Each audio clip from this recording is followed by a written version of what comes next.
update ng bayan, maasahan anumang panahon. Magandang araw po sa ating lahat. Narito na ang latest update sa lagay ng ating panahon sa susunod na 24 oras.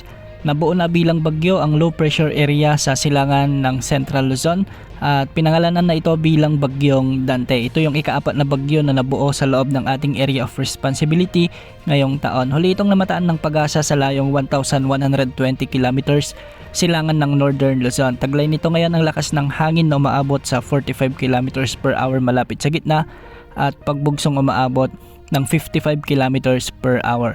Sa kasalukuyan, kumikilos ito ng hilaga-hilagang kanluran sa bilis na 20 kilometers per hour. Sa mga susunod na araw ay patuloy ang pagkilos nito ng pahilaga at posible nitong tumbukin ang southern part ng Japan o yung mga Ryukyu Island bago ito tumungo sa bahagi ng eastern China. Inaasahang magdadala ito ng mga pag-ulan lalo na yung hahatakin nitong habagat lalo na sa kanlurang bahagi ng ating bansa.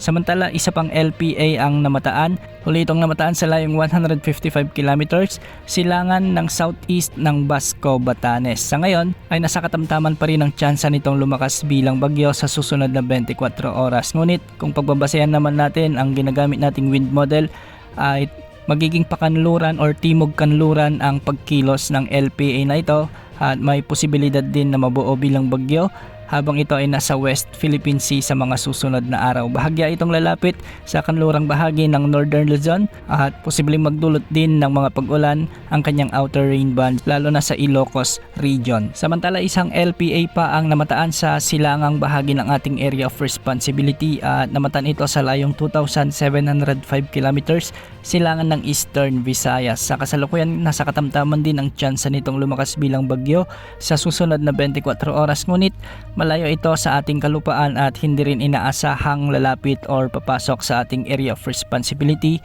sa mga susunod na araw. Samantala, ngayong araw ay patuloy na hinahambalos or nararanasan ang mga pag-ulan dulot ng habagat sa malaking bahagi ng ating bansa. At sa mga oras nga na ito ay nakakaranas na ng mga malalakas hanggang sa matitinding pag-ulan ang malaking bahagi ng Metro Manila, Bataan, Zambales, Cavite, kasama na ang Batangas, Laguna, Rizal, Occidental Mindoro, Benguet, Pangasinan, Tarlac, Pampanga at Bulacan. Dulot ito ng umiiral na habagat o southwest monsoon kaya posible ang banta ng mga pagbaha at pagguho ng lupa kung may mga katamtaman at malalakas at minsan ay matitinding pag-ulan. Pinag-iingat natin ang ating mga kababayan dito lalo na yung ilang araw nang nakakaranas ng mga pag-ulan. Samantala, pabugso-bugsong pag-ulan naman dulot pa rin ng habagat ang inaasahan sa nalalabing bahagi ng Ilocos region lalo na sa La Union, Ilocos Sur at Ilocos Norte. Kasama ng Nueva Ecija, Quezon Province, ang nalalabing bahagi ng Mimaropa, Camarines Sur, Albay, Sorsogon, ang ilang bahagi pa ng Bicol region kasama ng Catanduanes, ang Masbate, Antique, Iloilo, Guimaras at Negros Occidental. Ang mga lugar na ito ay posible ring makaranas ng mga katamtaman at malalakas na pag-ulan kaya posible ang banta ng mga pagbaha at pagguho ng lupa. Para naman sa nalalabing bahagi ng ating bansa ay magiging maulap din ang mga papawirin na may mga kalat-kalat na pag-ulan at thunderstorms dulot ng southwest monsoon o habagat.